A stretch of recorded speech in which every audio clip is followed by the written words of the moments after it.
নমস্কার বন্ধুরা, welcome to Rupa's food story চ্যানেলে তোমাদের জানাই অনেক অনেক স্বাগত। আজকে বানাবো মসুর ডাল দিয়ে দারুণ একটা রেসিপি, যেটা নাকি ভাত রুটির সাথে একদম জাস্ট জমে যাবে। এর জন্য এখানে মসুর ডালটাকে আমি খুব সুন্দর করে আগের দিন রাত্রে ভিজিয়ে রেখেছিলাম। মসুর ডালটাকে ভালো করে ধুয়ে পরিষ্কার করে নিয়েছি। আর এখানে আমার কিছু সবজি লাগবে, তার মধ্যে নিয়ে নিয়েছি পটলগুলোকে হালকা খোসা ছাড়িয়ে দেখো মাঝখান থেকে দু টুকরো করে কেটে নিয়েছি মাঝারি সাইজের 3টে পেঁয়াজ কুচি করে নিয়েছি। আর নিয়েছি দুটো আলুকে ভালো করে ধুয়ে টুকরো করে নিয়েছি এখানে দুটো টমেটো কুচি, 1 থেকে 1.5 ইঞ্চি মতো আদা কুচি, 7 থেকে 8টা লাল লঙ্কা, আর নিয়েছি পাকা লঙ্কা আর নিয়েছি রসুনের কোয়া। এখানে 15 থেকে 16-17টা মতন কোয়া হবে।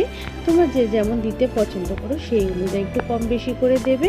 আদা রসুনটা এখানে একটা মিক্সিং জারের মধ্যে ভেজানো আমি যে মসুর ডালগুলো নিয়েছিলাম, সেই মসুর ডালগুলোকে কিন্তু এখন আমি সুন্দর একটা পেস্ট বানিয়ে নেব।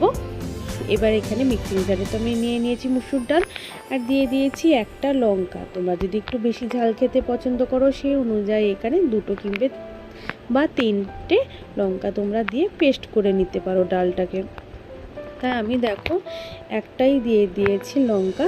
এবার আমি ভালো করে একটা সুন্দর পেস্ট বানিয়ে নেব, ডালের মিহি পেস্ট। দেখো সুন্দর করে একটা মিহি পেস্ট কিন্তু আমি বানিয়ে নিয়েছি। এবার একটা বড় বাটির মধ্যে ঢেলে নেব সমস্ত পেস্টগুলো। আর এখানে আমি এই মশলাটা দেখো করে নিচ্ছি। মিক্সিং জারে নিয়েছি যে টমেটো, আদা, রসুন আর লাল লঙ্কা নিয়েছিলাম, এইগুলোকে একসাথে একটা সুন্দর পেস্ট আমরা বানিয়ে নেব।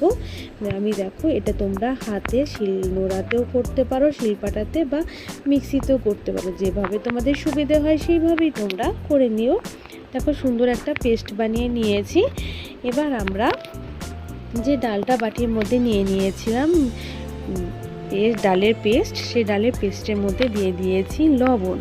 স্বাদ অনুযায়ী এখানে লবণ দিয়ে দেবে, তবে আগের থেকে খুব বেশি লবণ দেবে না, যেহেতু বড়াটা তৈরি করার পর আমরা গ্রেভির মধ্যে দেব, তাই তার থেকেও একটু লবণটা টেনে নেবে, তাই বেশি লবণ হয়ে যাবে এই বড়ার মধ্যে। তাই প্রথমে একটু অল্প লবণ দিয়েই তৈরি করবে বড়াটাকে। এখানে আমরা মুসুর ডালটা দিয়ে সুন্দর বড়া তৈরি করব, তাই লবণ হলুদ দিয়ে ডালটাকে খুব সুন্দর করে ভালো করে মেখে একটুখানি বেশ কিছুক্ষণ ধরে একটু ফেটিয়ে নেব 3 থেকে 4 মিনিটের জন্য, যাতে আমাদের ডালের বড়াগুলো সুন্দর বেশ গোল গোল ফুলে উঠবে এবং খেতেও কিন্তু ভীষণ ভালো হবে। আর ঝোলের মধ্যে দিলে সমস্ত ঝোল কিন্তু বড়ার মধ্যে খুব সুন্দরভাবে ঢুকবে, আর বড়াগুলো খেতেও দারুণ লাগবে। এবার দেখো একটা কড়াইতে আমি তেল গরম করতে বসিয়ে দিয়েছিলাম আগে থেকেই। তোমরা চাইলে রান্নাটা পুরো সর্ষের তেলেও করতে পারো, তা আমি এখানে সাদা তেলেই করছি। দেখো এবার তেলটা সুন্দর গরম হয়ে গেছে। তেলের মধ্যে আমি অল্প অল্প করে হাতে ব্যাটারটাকে নিয়ে ডালের সুন্দর ছোট ছোট করে বড়ার আকারে তৈরি করে নেব। তোমরাও এইভাবে গোল গোল যতটা পারবে এরকম হাতের থেকে নিয়ে একটু গোল গোল যাতে শেপ হয়, বড়াগুলো দেখতে সুন্দর লাগবে। এইভাবেই তোমরা বড়াগুলোকে তৈরি করবে। দেখো বড়াটা দেওয়ার সাথে সাথেই কিন্তু নাড়বো না, একটুখানি ওয়েট করতে হবে যাতে নিচের দিকটা বড়াটার হয়ে যায়। নিচের দিকটা একটু হয়ে গেলেই তারপরে কিন্তু আস্তে ধীরে আমাদের বড়াগুলোকে উল্টে দিতে হবে। আর দেওয়ার সাথে সাথে কিন্তু যদি তোমরা নাড়তে শুরু করো তাহলে বড়াগুলো কিন্তু ভেঙে যাবে, তাই একটু কিছুক্ষণ কিন্তু আমাদের ওয়েট করতে হবে। একটা পিঠ বড়া ভাজা হয়ে গেছে, অপর পিঠটাকেও এইভাবে উল্টে দিয়ে ভেজে নেব। এইভাবে উল্টে পাল্টে হালকা একটু লালচে রং ধরলে আমাদের বড়াগুলো ভাজা হয়ে গেছে। এবার বড়াগুলোকে নামিয়ে নিয়েছি। এইভাবে আমি বাকি সমস্ত বড়া একইভাবে তৈরি করে নেব। তারপর বড়া ভাজার পর কড়াইতে যে অল্প একটু তেল ছিল, এই তেলের মধ্যেই প্রথমে আলু আর পটলটাকে একসাথে দিয়েই খুব সুন্দর করে ভেজে নেব। আলু আর পটলকে আলাদা করে ভাজলাম না, আর একসাথেই ভেজে নিচ্ছি আলু আর পটলটাকে। যেটুকু তেল আছে এই তেলে সুন্দর করে আলু আর পটলটা কিন্তু আমাদের ভাজা হয়ে যাবে।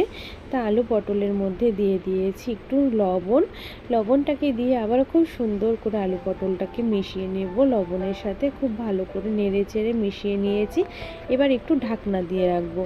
ঢাকা দিয়ে 3-4 মিনিট পর আবার ঢাকাটা খুলে নেব। এইভাবেই ঢাকনা দিয়ে আলু পটলটাকে খুব সুন্দর করে দেখো ভেজে নেব। আমি এইভাবে দুবার ঢাকনা দিয়ে রেখেছিলাম, তারপর ঢাকনা খুলে অনবরত এভাবে একটু নেড়ে চেড়ে নিলে আমাদের আলু আর পটলগুলো কিন্তু খুব সুন্দর ভাজা হয়ে যাবে। এবং দেখো একসাথে ভেজেছি, তাও কিন্তু কত সুন্দর দুটোই আমাদের ভাজা হয়ে গেছে। তা আলু পটল ভাজাটা আমাদের কমপ্লিট। এবার এটা তুলে নিয়েছি। এবার কড়াইতে আমি আবারও কিছুটা তেল দিয়ে দিয়েছি। এবার মশলাটা আমাদের কষিয়ে নিতে হবে। তা তেলটা গরম হলে দিয়ে দিয়েছি একটা গোটা শুকনো লঙ্কাটাকে একটু ভেজে দিয়ে দিলাম দুটো তেজপাতা, আর দিয়ে দিয়েছি সামান্য একটু জিরে ফোড়ন।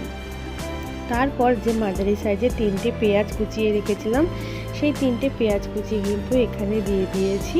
পেঁয়াজ কুচিটাকে দিয়ে কিন্তু খুব সুন্দর করে কিন্তু নেড়ে চেড়ে হালকা লাল করে কিন্তু একটু পেঁয়াজটাকে আমাদের ভাজতে হবে, তাহলে কিন্তু খেতে খুব সুন্দর লাগবে আমাদের তরকারিটা এবং পেঁয়াজে খুব সুন্দর একটা সেন্ট বেরোবে। দেখো এইভাবে আমি একটু ঢাকা দিয়ে রেখেছিলাম, যাতে পেঁয়াজ ভাজাটাও তাড়াতাড়ি হবে, পেঁয়াজটাও কিন্তু খুব সুন্দর নরম হয়ে আসবে। দেখো খুব সুন্দর কিন্তু একটা পিঠ লালচে রং ধরে নিয়েছে। আবারও একটু ঢাকা দিয়ে রাখবো 3 থেকে 4 মিনিটের মতন। দেখো আবারও ঢাকা খুলে নেড়ে নিয়েছি। পেঁয়াজটা কিন্তু অনেকটাই আমাদের নরম হয়ে গেছে আর হালকা লালচে রঙও কিন্তু ধরেছে। এবার কিন্তু এর মধ্যে কিছু মশলা আমরা দেব। দেখো প্রথমে দিয়ে দেব টমেটো, আদা, রসুন আর যে পাকা পাকা লাল লঙ্কা আমরা একসাথে পেস্ট করে রেখেছিলাম, সেই পেস্টটাকে কিন্তু এখানে দিয়ে দিয়েছি। এবার পেঁয়াজের সাথে কিন্তু মশলাটাকে খুব সুন্দর করে আমাদের কষিয়ে নিতে হবে, যাতে আদা আর রসুনের যে কাঁচা একটা গন্ধ আছে সেটা কিন্তু দূর হয়ে যাবে। এইভাবে খুব ভালো করে কিন্তু মশলাটা আমাদের কষিয়ে নিতে হবে। তারপর মশলাটা থেকে কষানোর পরে যখন দেখবি একটুখানি সাইড থেকে তেল ছাড়ছে, তারপর আর বাকি গুঁড়ো মশলাগুলো এখানে অ্যাড করব। দিয়ে দিয়েছি 1 চামচ জিরে গুঁড়ো, 1 চামচ ধনিয়া গুঁড়ো, দিয়ে দিয়েছি সামান্য একটু লাল লঙ্কার গুঁড়ো, স্বাদ অনুযায়ী লবণ আর পরিমাণ মতন হলুদ দিয়ে সমস্ত মশলাটাকে আবারও কিন্তু খুব ভালো করে আমরা কষিয়ে নেব। মশলা যত কিন্তু একটু সময় ধরে কষানো হবে, আমাদের তরকারিটা খেতেও কিন্তু ততটাই টেস্টি এবং দারুণ হবে। দেখো সমস্ত মশলাকে কিন্তু বেশ কিছুক্ষণ ধরে কিন্তু আমাদের সুন্দর করে কষিয়ে নিতে হবে মিডিয়াম টু হাই ফ্লেমে রেখে। দেখো খুব সুন্দর করে মশলাটাকে আমরা কষিয়ে নেব। তারপরে আমাদের আর সামান্য একটু এখানে আমি জল অ্যাড করে দিয়েছি, সেই জলটুকু দিয়ে আবারও একটু মশলাটাকে কষিয়ে নেব। দেখো এইভাবে অনবরত নেড়ে চেড়ে নেব মশলাটাকে। যখন দেখব মশলার থেকে সুন্দর আবার তেল ছাড়তে শুরু করেছে, মশলাটাকে একটু নেড়ে নিয়েছি, তেল ছাড়তে শুরু করেছে। এবার ভেজে রাখা আলু আর পটলগুলোকে দিয়ে খুব সুন্দর করে আবার আমি মশলার সাথে দারুণ করে কষিয়ে নেব। খুব ভালো করে কিন্তু আমাদের আলু পটলটাকে মশলার সাথে সুন্দর করে কষিয়ে নিতে হবে, যাতে আলু পটলটা খেতেও কিন্তু দারুণ লাগবে। এভাবে খুব ভালো করে কিছুক্ষণ কষিয়ে নেব। দেখবে কষতে কষতে আলু পটলের থেকেও সুন্দর তেল ছাড়তে শুরু করেছে। বুঝতে হবে আলু পটলটা কিন্তু আমাদের খুব সুন্দর করে কিন্তু কষানো হয়ে গেছে। এবার এখানে আমরা পরিমাণ মতন জল এখানে অ্যাড করে দেবো, যাতে আলু পটলটা খুব সুন্দর সেদ্ধ হয়। দেখো পরিমাণ মতন এখানে কিন্তু আমি জল অ্যাড করে দিয়েছি। পরিমাণ মতন জলটা অ্যাড করে দেওয়ার পরে খুব ভালো করে এটা নেড়ে চেড়ে ঝোলটাকে কিন্তু খুব সুন্দর করে মিশিয়ে নেব। দেখো খুব সুন্দর করে মিশিয়ে নিচ্ছি। তোমরা যেরকম একটু গ্রেভি রাখতে চাও বা ঝোলটা রাখতে চাও সেই অনুযায়ী এখানে জল অ্যাড করবে। তবে আমি বলবো এখানে জলটা প্রথমে একটু বেশি অ্যাড করতে হয়, কারণ এখানে কিন্তু আমরা বড়াগুলো অ্যাড করবো আর বড়াগুলো কিন্তু ঝোলটাকে টেনে নেয়।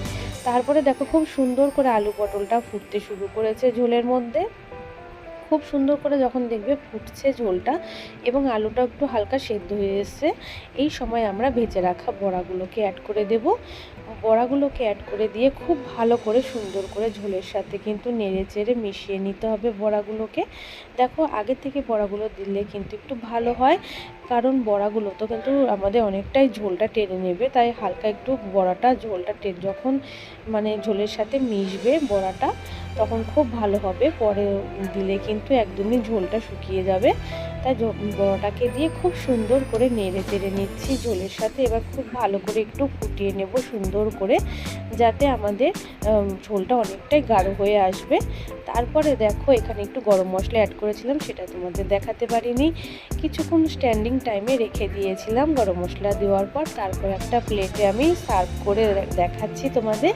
দেখো কত সুন্দর স্ট্যান্ডিং টাইমে রাখার পর কত সুন্দর কালার এসেছে, দেখতেও সুন্দর হয়েছে, খেতেও কিন্তু দুর্দান্ত স্বাদের হবে। মাছ মাংস না থাকলে এই রেসিপিটার সাথে যদি থাকে তাহলে খাওয়া কিন্তু বেশ জমে যাবে, মাছ মাংসের দরকার পড়বে না। আজকের ভিডিওটা কেমন লেগেছে বন্ধুরা? যদি ভালো লেগে থাকে অবশ্যই আমার ভিডিওটাতে একটা লাইক করবে, অন্য বন্ধুদের মাঝে ভিডিওটা একটু বেশি করে শেয়ার করে দিও। নতুন বন্ধুরা অবশ্যই আমার চ্যানেলটাকে সাবস্ক্রাইব করে নিও, পাশে থাকা বেল আইকনটা প্রেস করে দিও। আর পুরনো বন্ধুদের অসংখ্য